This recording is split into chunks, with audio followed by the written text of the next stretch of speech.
ഘട്ടത്തിൽ സാക്ഷാൽ നാരായണൻ മാത്രമേ ഈ ഭൂമിയിൽ ഈ പ്രപഞ്ചത്തിൽ ഈ ജലത്തിൻ്റെ മുകളിൽ ശയിക്കുന്ന രൂപത്തിൽ ഉണ്ടായിരുന്നുള്ളൂ. ആ നാരായണൻ്റെ പൊക്കിൽക്കൊടിയിൽ നിന്നൊരു താമര ഉയർന്നു വന്നു. ആ താമരയിൽ ചതുർമുഖ സ്വരൂപനായ ബ്രഹ്മാവ് വന്നു. ബ്രഹ്മാവ് കുറേ കാലം ഇങ്ങനെ ഇരുന്ന് ചുറ്റും നോക്കി, ആരെയും കാണുന്നില്ല.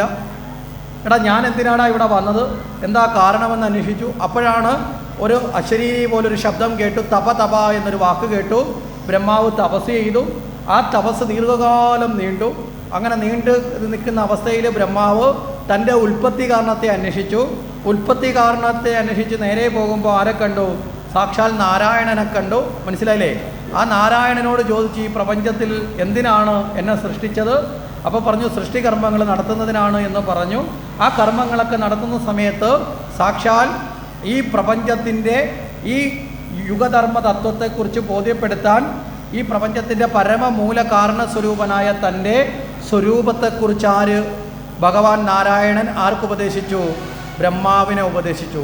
ആ ബ്രഹ്മാവിനെ ഉപദേശിച്ച ആ ഭാഗവത തത്വമാണ് അത് പിന്നീട് ബ്രഹ്മാവ് തൻ്റെ മകൻ ഉപദേശിച്ചു.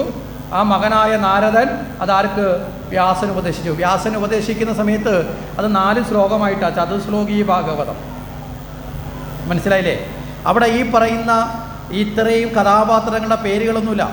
കൃഷ്ണൻ്റെ പോലും പേര് അവിടെ പറയപ്പെടുന്നില്ല. അവിടെ ആകെ പറയുന്നത് ഈ പ്രപഞ്ചത്തിന് ആധാരമായിരിക്കുന്ന സത്യവസ്തു ഒന്നാണ് എന്നറിയുകയും ബാക്കി ഈ പ്രപഞ്ചമായി വിരാജിക്കുന്നതെല്ലാം ആ സത്യവസ്തുവിൽ നിന്നുളവാകുന്ന ഭ്രമമാണെന്ന് തിരിച്ചറിയുകയും ആ ഭ്രമത്തെ കടന്നുകൊണ്ട് പരമമായ ഏകസത്യത്തെ അനുഭവിക്കുക എന്നതാണ് ശരിയായ ജ്ഞാനം.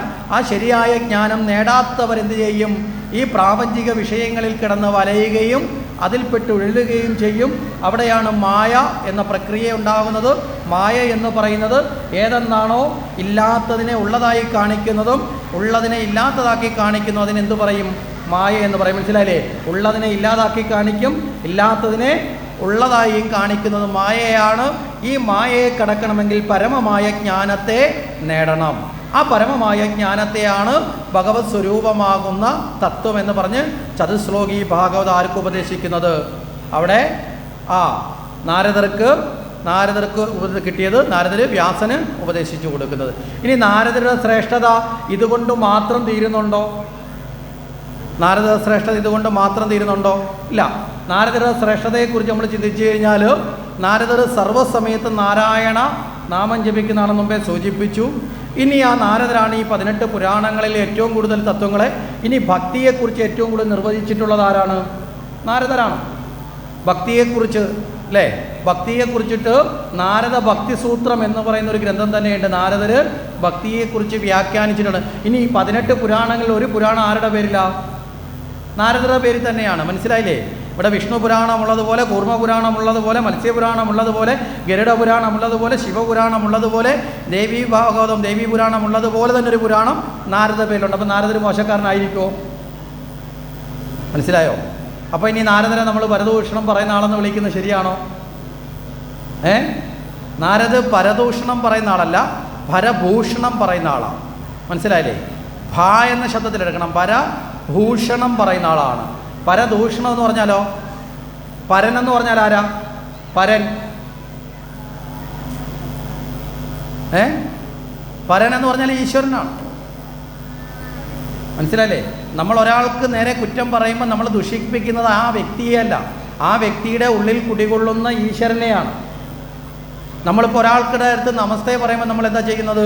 ആ ആളിനെയാണോ നമസ്തേ പറയുന്നത്? അല്ല, നിങ്ങളിലുള്ള ഈശ്വര ചൈതന്യത്തെ നമിക്കുന്നു. മനസ്സിലായില്ലേ? അപ്പോൾ ആ ഈശ്വര ചൈതന്യം നമിക്കുന്ന ആ ഈശ്വര ചൈതന്യത്തിൻ്റെ മറ്റൊരു ആ ഉള്ളിലുള്ള ചൈതന്യത്തിൻ്റെ പേര് തന്നെയാണ് പരൻ.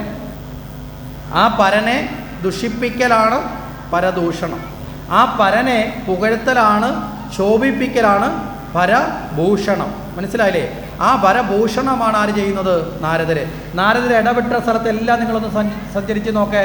നമ്മൾ പുറമേ നിന്ന് നോക്കിയാൽ അവിടെ എല്ലാം അടിയും വഴക്കൊക്കെ ഉണ്ടായിട്ടാണ് തോന്നും. പക്ഷേ അതിൻ്റെ ഉള്ളിലേക്ക് പോയി കഴിഞ്ഞാൽ ദുർജനങ്ങളെ ഇല്ലാതാക്കാനും സജ്ജനങ്ങളെ സംരക്ഷിക്കാനുമല്ലേ നാരദർ ഇടപെട്ടിട്ടുള്ളത്? നാരദർ ഏതെങ്കിലും ഒരു സ്ഥലത്ത് നല്ല വ്യക്തികൾക്ക് ദോഷം ഉണ്ടാക്കി കൊടുത്തിട്ടുണ്ടോ? ഉണ്ടോ? ഒരിക്കലുമില്ല. മനസ്സിലായില്ലേ? അപ്പോൾ അങ്ങനെയുള്ള മഹത്വമാണ് നാരദർ നമുക്ക് മനസ്സിലാക്കാൻ സാധിക്കും. ഇനി ഇവിടെ ഭാഗവതത്തിൽ നാരദർ ഈ വ്യാസന് ഭാഗവതം ഉപദേശിക്കുന്നതിനൊരു ചിത്രമുണ്ട്. 17 പുരാണങ്ങളും രചിച്ച വ്യാസൻ ഈ 17 പുരാണങ്ങൾ രചിച്ചതിന് ശേഷം അദ്ദേഹത്തിന് എന്തോ ഒരു തൃപ്തിക്കുറവുണ്ടായി. ഒരു പൂർണ്ണ സംതൃപ്തനല്ലാത്ത അവസ്ഥയിൽ അദ്ദേഹം ഇങ്ങനെ തൻ്റെ ആശ്രമത്തിലിരിക്കുമ്പോൾ അദ്ദേഹത്തെ നാരദ മഹർഷി ആശ്രമത്തിലെത്തി അദ്ദേഹത്തെ കണ്ടു.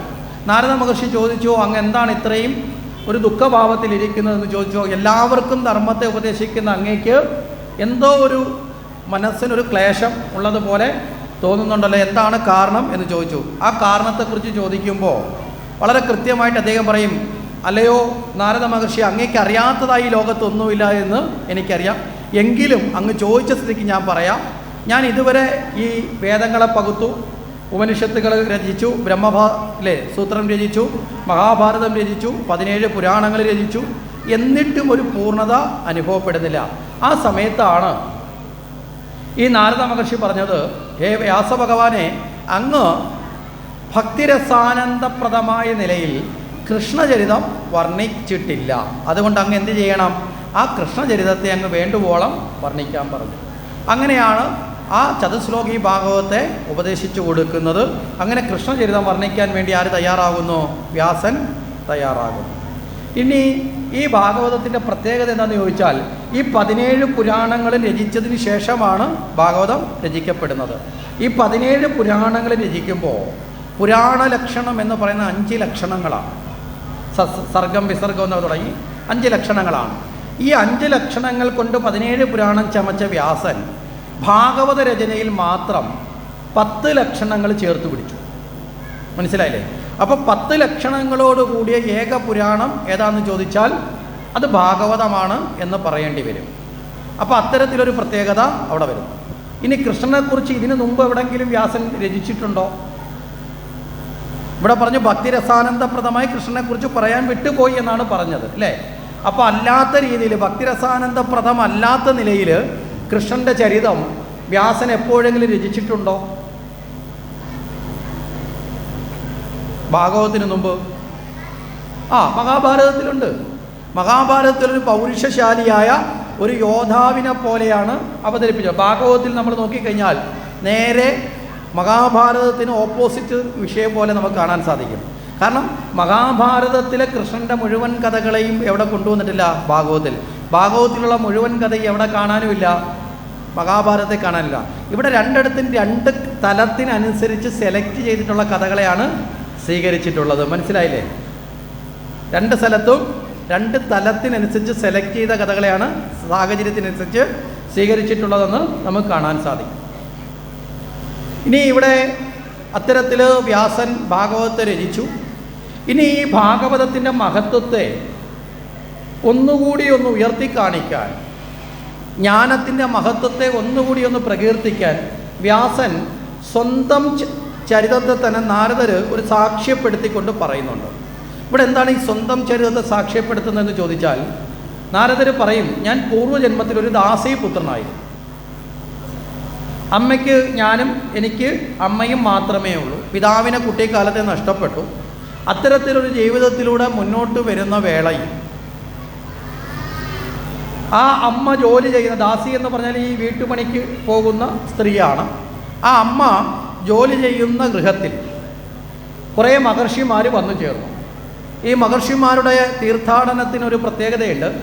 ഈ യാത്രയ്ക്ക് അസൗകര്യം ഉണ്ടാകുന്ന പ്രകൃതിയിൽ പ്രതികൂലമാകുന്ന കാലാവസ്ഥകളിൽ 4 മാസക്കാലം ഇവർ ഏതെങ്കിലും ഒരു സ്ഥലത്ത് വസിക്കും. വെറുതെ വസിക്കലല്ല, അതൊരു വ്രതമായിട്ട് തന്നെ ആചരിച്ചുകൊണ്ട് ഈ പല വഴിയിൽ യാത്ര ചെയ്തവർ അവർക്ക് ലഭിച്ച അറിവുകൾ മുഴുവൻ ചർച്ച ചെയ്ത് കൂടുതൽ അറിവ് നേടാൻ വേണ്ടിയിട്ടുള്ള ഒരു ജ്ഞാന സമ്പാദനം പോലെയാണ് ഇവർ ഒരുമിച്ച് കൂടുന്നത്. അതിനെ ചാതുർമാസ്യ വ്രതം എന്നാണ് പറയപ്പെടുന്നത്. അങ്ങനെ ഈ വ്രതം എടുത്ത് വന്ന ആൾക്കാർ, ആ ചാതുർമാസ്യ വ്രതം നോക്കാൻ വേണ്ടി വന്ന മഹർഷിമാരെല്ലാവരും കൂടി ഈ അമ്മ ജോലി ചെയ്യുന്ന ഈ വീട്ടിലാണ് വന്നു ചേർന്നത്. ആ ഗൃഹനാഥൻ അവർക്ക് വേണ്ട സൗകര്യങ്ങളൊക്കെ ചെയ്തു കൊടുത്തു. ഇവരെ ശുശ്രൂഷിക്കുന്നതിന് വേണ്ടി ഈ അമ്മയെ ഏൽപ്പിച്ചു. അവർക്ക് ആവശ്യമുള്ള ഭക്ഷണം തയ്യാറാക്കി കൊടുക്കുക, അവർക്ക് ആവശ്യമായിട്ടുള്ള പൂജാദ്രവ്യങ്ങൾ ഒരുക്കി കൊടുക്കുക. ഈ ജോലികളെല്ലാം ആരെ ഏൽപ്പിച്ചു? ഈ അമ്മയെ ഏൽപ്പിച്ചു. ഈ അമ്മ ജോലി ചെയ്യുന്ന ഗൃഹത്തിൽ അമ്മയോടൊപ്പം, അമ്മ ഇവിടേക്ക് വരുമ്പോൾ അമ്മയുടെ കൂടെ ആരും വരും? ഈ കുഞ്ഞും വരും. മനസ്സിലായില്ലേ? ഈ കുഞ്ഞും അമ്മയുടെ കൂടെ വരും. അമ്മ തിരിച്ചു പോകുമ്പോൾ കൂടെ. അപ്പോൾ ഇങ്ങനെയാണ് ഈ കുഞ്ഞിൻ്റെ അമ്മയും ഈ കുഞ്ഞിന് അമ്മയല്ലാതെ അമ്മയ്ക്ക് കുഞ്ഞുമല്ലാതെ മറ്റൊരു ബന്ധങ്ങളില്ലാത്ത അടുപ്പമാണ് ഉള്ളത്. അപ്പോൾ ഇവിടെ അമ്മ ഇവർക്ക് വേണ്ടിയിട്ടുള്ള ഈ ജോലികളൊക്കെ ചെയ്യുന്ന സമയത്ത് ഈ കുഞ്ഞും കൂടെ വന്ന് എന്ത് ചെയ്യും? ഇതെല്ലാം കുറച്ച് ചെയ്തു കൊടുക്കും. നമുക്കൊക്കെ നാട്ടിൽ കാണാവുന്ന ഒരു ഭംഗിയുള്ള ഒരു ചിത്രമുണ്ട് അല്ലേ? നമ്മളെ വീട്ടിലൊരു കൊച്ചു കുഞ്ഞുണ്ടെന്ന് വെക്കുക. ആ അമ്മ ഒരു വലിയ വിറവ് പറക്കി കൊണ്ടുപോകുമ്പോൾ കുഞ്ഞ് വന്ന് ഒന്നുമില്ലെങ്കിൽ ഒരു ചെറിയ കമ്പെങ്കിലും വലിച്ചഴിച്ചുകൊണ്ട് കൂടെ ചെല്ലും. അമ്മ വഴക്ക് പറഞ്ഞാലും കുഞ്ഞു കൂടെ അല്ലേ അതിൻ്റെ ഒരു അറ്റത്ത് പിടിക്കാൻ കുഞ്ഞ് ചെല്ലും. അമ്മ കുറേ വെള്ളം ബക്കറ്റിൽ കോരിക്കൊണ്ടുവന്ന് മഗ് കൊണ്ട് ചെടിക്ക് ഒഴിക്കാൻ നോക്കുക. കുഞ്ഞ് മഗ് കിട്ടിയില്ലെങ്കിൽ ഒന്നുമില്ലേ കൈ കൊണ്ടെങ്കിലും കോരി ചെടിക്കൊഴിക്കും. അമ്മ ചൂലുകൊണ്ട് മുറ്റം തൂക്കുന്ന സമയത്ത് കുഞ്ഞൊരു കമ്പെങ്കിലും എടുത്ത് കരിയില തൂത്തുകൊണ്ടിരിക്കും ഇല്ലേ? ചെയ്യാറുണ്ടോ? ഇതൊക്കെ ചെയ്യാറുണ്ട്. പക്ഷേ വളർന്നു കഴിഞ്ഞാൽ അമ്മയുടെ നടു ഒടിഞ്ഞാൽ പോലും, അമ്മ ജോലി ചെയ്ത് നടു ഒടിഞ്ഞാൽ പോലും ഈ ഗുണം കുഞ്ഞിന് കാണുമോ? അപ്പോൾ നമ്മുടെ കുഞ്ഞുങ്ങൾ വളരുകയാണോ? മനസ്സിലായില്ലേ? കുഞ്ഞുനാളിൽ ഈ സദ്ഗുണങ്ങളൊക്കെ ഉണ്ട് കുഞ്ഞിന്. വളർന്നു കഴിഞ്ഞാൽ വെയ്യമോ എന്ന് പറഞ്ഞാൽ പോലും മനസ്സിലായില്ലേ? ആ അവസ്ഥയുണ്ടാവും. ഒന്ന് ഓർമ്മിപ്പിച്ചു എന്ന് മാത്രമേ ഉള്ളൂ. ചില ദുഃഖകരമായ ഓർമ്മകൾ നല്ലതാണ് അയവറക്കാൻ. അപ്പോൾ ഇവിടെ നമ്മൾ അടുത്ത സ്റ്റെപ്പിലേക്ക് നമ്മൾ നോക്കിയാൽ ഇവർക്ക് വേണ്ട സൗകര്യങ്ങളെല്ലാം ഒരുക്കി കൊടുത്തു. ഇത് കഴിഞ്ഞ് കഴിഞ്ഞാൽ സാധാരണ കുട്ടികൾ ഒരു പ്രത്യേകതയുണ്ട്. ചെയ്യേണ്ട ചില ജോലികൾ ചെയ്താൽ പിന്നെ അവർ കളിയിലേക്ക് പോയി. പക്ഷേ ഈ കുട്ടി അതിന് പകരം ഇവരിരുന്ന് ചർച്ച ചെയ്യുന്ന സ്ഥലത്ത് അവിടെ വന്ന് ഇങ്ങനെ ഇരിക്കും. ഇത് മുഴുവൻ അവിടെ ഇരുന്ന് കേൾക്കും. മനസ്സിലായില്ലേ? അപ്പോൾ ഈ കുഞ്ഞിന് ഇത് കേൾക്കാനുള്ളൊരു താല്പര്യം ഈ കുഞ്ഞിനുണ്ടായി. ഈ 4 മാസം കഴിഞ്ഞ് ഈ മഹർഷിമാർ അവിടം വിട്ട് പോവുകയാണ്. ആ പോകുന്ന സമയത്ത് ഈ മഹർഷിമാർ ഈ കുഞ്ഞിനോട് ചോദിച്ചു, വാത്സല്യത്തോടെ ചോദിച്ചു, ഞങ്ങൾക്ക് നിന്നെ ഭയങ്കരമായിട്ട് ഇഷ്ടമായി. കാരണം ഇത്ര ശ്രദ്ധയോടെ, കാരണം മുതിർന്നവർ പോലും ഈ ഭഗവത് തത്വങ്ങൾ കേൾക്കാൻ വേണ്ടി വന്ന് ഇരിക്കുന്നത് അപൂർവമാണ്. പക്ഷേ അവിടെയാണ് ഒരു കൊച്ചു കുഞ്ഞ്, അവൻ്റെ കളി ഏറ്റവും കൂടുതൽ ഒരു കുട്ടിയുടെ വീക്ക്നെസ് എന്താ? കളിയാണ്, ദുർബലത കളിയാണ്. അത് മാറ്റി വെച്ചവൻ വന്ന് ഇരിക്കുന്നത്. അതുകൊണ്ട് എന്ത് വരം വേണമെന്ന് ചോദിച്ചു. ഈ കുഞ്ഞിനെ സംബന്ധിച്ചോളം പ്രത്യേകിച്ചൊരു മോഹം വെച്ചിട്ടൊന്നുമല്ല ഇത് കേട്ടത്. ഇവർ പറയുന്നത് കേട്ടപ്പോൾ അതിനോടൊരു ഇഷ്ടം തോന്നി അവിടെ ഇരുന്നതാണ്.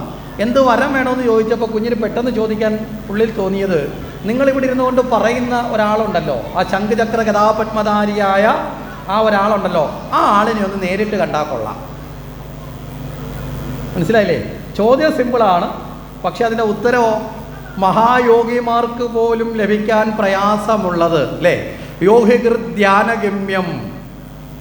ആരാ യോഗികൃധ്യാനഗമ്യം? വന്ദേ വിഷ്ണു ഭവഭയഹരം. ആരാ? സാക്ഷാൽ ഭഗവാനെയാണ് കുഞ്ഞ് ചോദിച്ചത്.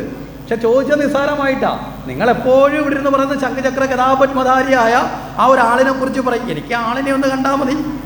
ഇത് തന്നെയല്ലേ ഏറ്റവും വലിയ യോഗിമാരും ആഗ്രഹിക്കുന്നത്? ആ അവസ്ഥയിലേക്ക് ആ കുഞ്ഞ് ആ ചോദ്യം കൊണ്ട് വന്നു. വരം കൊടുക്കാമെന്ന് പറഞ്ഞ മഹർഷിമാർക്ക് കൊടുക്കാതിരിക്കാൻ പറ്റുമോ? അവരനുഗ്രഹിച്ചു. പക്ഷെ അതിനെന്ത് വേണം? ഒരു സാധന വേണം. ഒരു കാര്യം നേടിയെടുക്കണമെങ്കിൽ അതിനൊരു പ്രയത്നം ആവശ്യമാണ്. ആ പ്രയത്നം എന്ന പന്താവെന്താ? ഏകാന്തമായി ഏകാഗ്രമായി ധ്യാനിക്കണം, ഭഗവാനെ തപസ്സു ചെയ്യണം എന്ന് പറഞ്ഞു. അപ്പോൾ കുട്ടി കാര്യങ്ങളൊക്കെ ചോദിച്ച് മനസ്സിലാക്കി. അപ്പോഴാണ് ഒരു പ്രതിസന്ധി. ഏകാന്തമായി താമസിക്കണമെങ്കിൽ ആരെ ഉപേക്ഷിച്ച് പോകേണ്ടി വരും? അമ്മയെ ഉപേക്ഷിച്ച് പോകേണ്ടി വരും. അപ്പോൾ അമ്മയെ ഉപേക്ഷിച്ച് പോകാൻ വിഷമമാണ്. തനിക്ക് വിഷമത്തെക്കാളും വിഷമാർക്കാവും അമ്മയ്ക്കുണ്ടാവും. അപ്പോൾ അതുകൊണ്ട് തൽക്കാലം എന്ത് ചെയ്തു? ആഗ്രഹത്തെ ഉള്ളിൽ സൂക്ഷിച്ചു. പക്ഷേ കുറച്ച് നാൾ കഴിഞ്ഞപ്പോൾ ഈ ഉള്ളിലുള്ള ആഗ്രഹം കൊണ്ടും ഈ മഹർഷിമാരുടെ അനുഗ്രഹം കൊണ്ടും ഒക്കെ കൊണ്ടാവാം ഈ കുട്ടിയുടെ അമ്മ മരണപ്പെട്ടു. ഒരു സർപ്പം കടിച്ച് മരണപ്പെട്ടു. ഒരു മരണം ഒരു ദുഃഖത്തിൻ്റെ കാരണമാണ്. ആ മരണത്തിൻ്റെ ദുഃഖത്തിലേക്ക് പോകുമ്പോൾ ആ കുട്ടി ചിന്തിച്ചത് ഒരർത്ഥത്തിൽ അമ്മ നഷ്ടപ്പെട്ടു അല്ലേ? അപ്പോൾ തൻ്റെ മുന്നിൽ ആകെ ഉണ്ടായിരുന്ന തടസ്സം എന്തായിരുന്നു? ഈശ്വരനെ കിട്ടാൻ അമ്മ എന്ന മമതയായിരുന്നു. അമ്മയല്ല തടസ്സം, മമതയാണ്. അമ്മ തടസ്സമല്ല, അമ്മയാണ് തടസ്സം എന്ന് പറഞ്ഞാൽ തെറ്റിദ്ധാരണയായിപ്പോവും. അമ്മ എന്ന മമതയാണ്. ആ മമത തന്നിൽ നിന്ന് നഷ്ടപ്പെട്ടു. ഇനി നഷ്ടപ്പെട്ടു പോയ ആളിനോട് മമത വെച്ചിട്ട് കാര്യമുണ്ടോ? ഉണ്ടായിരുന്ന മമതയിലുണ്ടായിരുന്ന വ്യക്തി ഇല്ലാണ്ടായി. അപ്പോൾ അതുകൊണ്ട് കുട്ടി മമതാബോധത്തെ കടന്ന് നേരെ ആ വീട് വിട്ടു പോയി. അവിടെ തപസ് ചെയ്തു. വളരെ കുറഞ്ഞ ആളുകൾ കൊണ്ട് ഭഗവാനെ ദർശിച്ചു. ഈ ഭഗവാൻ പ്രത്യക്ഷപ്പെട്ടു. ഉള്ളിലെ രൂപം അങ്ങ് മാഞ്ഞു. ആ രൂപം മാഞ്ഞപ്പോൾ കണ്ണ് തുറന്നു നോക്കിയപ്പോൾ പുറമേ ആ രൂപം നിൽക്കുന്ന കണ്ടു. ആ രൂപത്തെ നോക്കി കൈകൂപ്പുന്ന നിമിഷം കൊണ്ട് അതും മാഞ്ഞു. പിന്നെ ഉള്ളിലുമില്ല രൂപം, പുറത്തുമില്ല. അപ്പോൾ കുട്ടി ചോദിച്ചു, എന്തൊരു പരീക്ഷണമാണ് ഇത്? ഇതുവരെ ഉള്ളിലൊരു രൂപം ഉണ്ടായിരുന്നു. ഈ മഹർഷിമാർ പറഞ്ഞത് കേട്ട് കേട്ട് ഉള്ളിലുണ്ടായിരുന്ന രൂപവും നഷ്ടപ്പെട്ടു, പുറമേ വന്നതും നഷ്ടപ്പെട്ടു. അപ്പോൾ ഒരു അശരീരി വാക്യം അവിടെ കേട്ടു, നിന്നെ ഈ ജന്മത്തിൽ ഞാൻ എന്നിലേക്ക് മോഹിപ്പിക്കാൻ, ഉറപ്പിക്കാൻ, മനസ്സിലായില്ലേ, ആകർഷിക്കാൻ വേണ്ടിയിട്ടാണ് ഞാൻ നിൻ്റെ രൂപത്തിൽ നിൻ്റെ മുമ്പിൽ പ്രത്യക്ഷപ്പെട്ടത്. നീ ഈ ജന്മം മുഴുവൻ എന്നെ സ്മരിച്ച് ജീവിക്കുക, അടുത്ത ജന്മത്തിൽ നിനക്ക് എന്നിലേക്ക് വന്ന് ചേരാം എന്ന് പറയുകയും ചെയ്തു. ആ ജന്മം മുഴുവൻ ആ കുട്ടി എന്ത് ചെയ്തു? ഭഗവാന്റെ സ്മരണയിൽ ജീവിച്ചു. അടുത്ത ജന്മത്തിൽ സാക്ഷാൽ നാരദനായി പുനർജനിച്ചു. മനസ്സിലായില്ലേ? അപ്പം നാരദർ ഇതിലൂടെ പറയുന്നത് എന്താ? നാരദരായി കുഞ്ഞിന് ദാസീപുത്രൻ എത്താൻ സാധിച്ചത് എന്തുകൊണ്ടാണ്?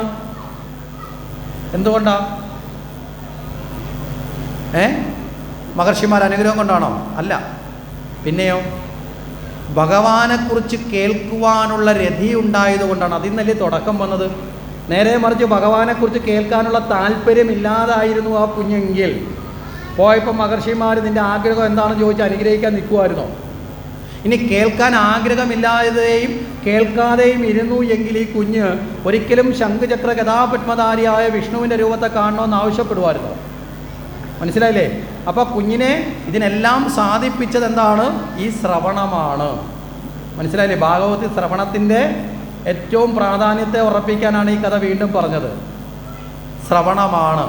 ഈ ശ്രവണം ഒരു സത്സംഗമാണ്. സത്സംഗം അതിലേർപ്പെടുന്ന എല്ലാവരെയും ഒരുപോലെ ശുദ്ധീകരിക്കും. സത്സംഗത്തോ നിസ്സംഗത്വം, നിസ്സംഗത്തോ നിശ്ചലതത്വം, നിശ്ചലതത്വോ ജീവൻ മുക്തി, അല്ലേ? സത്സംഗത്തോ നിസ്സംഗത്വം എന്ന് പറഞ്ഞ് ആ സത്സംഗത്തിൽ നിന്ന് എന്ത് ചെയ്യാം? നിശ്ചലതത്വം ഉണ്ടാകും. നിശ്ചലതത്വത്തിൽ നിന്ന് എല്ലാ മോഹങ്ങളെയും കടക്കാം.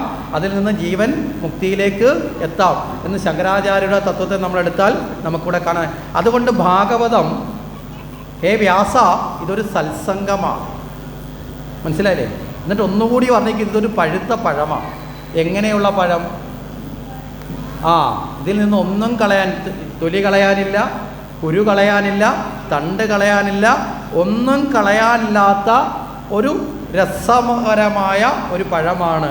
അതുകൊണ്ട് ഭാഗവതം കേൾക്കുക എന്ന് പറഞ്ഞിട്ട് പറയുന്നു ഭാഗവതം പിബതു ഭാഗവതം, ഭാഗവതം കുടിക്കുക. കുടിച്ചു വയറ് നിറഞ്ഞു കഴിയുമ്പോഴോ ഭാഗവതമാകുന്ന തടാകത്തിലിറങ്ങി നീന്തി കുളിക്കുക. അങ്ങനെ അകവും പുറവും ഭാഗവതം കൊണ്ട് നിറയുന്ന സായുജ്യം. ഇവിടെ ഭാഗവതം നമുക്കൊക്കെ കേൾക്കാൻ സാധിക്കുന്നത് ജന്മജന്മാന്തരേത് ഭവേത് പുണ്യം. മനസ്സിലായില്ലേ? ജന്മജന്മാന്തരങ്ങളിലൂടെയുള്ള പുണ്യത്തിൻ്റെ ഫലമായിട്ടാണ് നമ്മൾ ഭാഗവതം കേൾക്കാൻ നമുക്ക് സാധിക്കുന്നത്. ഇപ്പം നമ്മൾ വിചാരിക്കും ഇന്ന് രാവിലെ വിചാരിച്ചതുകൊണ്ട് ആലാട്ടുകാവിൽ യജ്ഞമുണ്ട് എന്ന് വിചാരിച്ചത് കൊണ്ടാണ് നമ്മൾ ഈ യജ്ഞം കേട്ടതെന്ന്. ഒരിക്കലുമല്ല. ഈ ആലാട്ടുകാവിൽ ഇന്ന് യജ്ഞം ഉണ്ടെന്നും കേൾക്കണമെന്ന് നമുക്ക് തോന്നാൻ നമ്മുടെ ഉള്ളിലിരുന്നു കൊണ്ട് അന്തർയാമിയായ ഒരു പ്രേരക വസ്തുവായി ആര് ചിന്തിച്ചിട്ടുണ്ട്? ഭഗവാൻ ചിന്തിച്ചിട്ടുണ്ട്.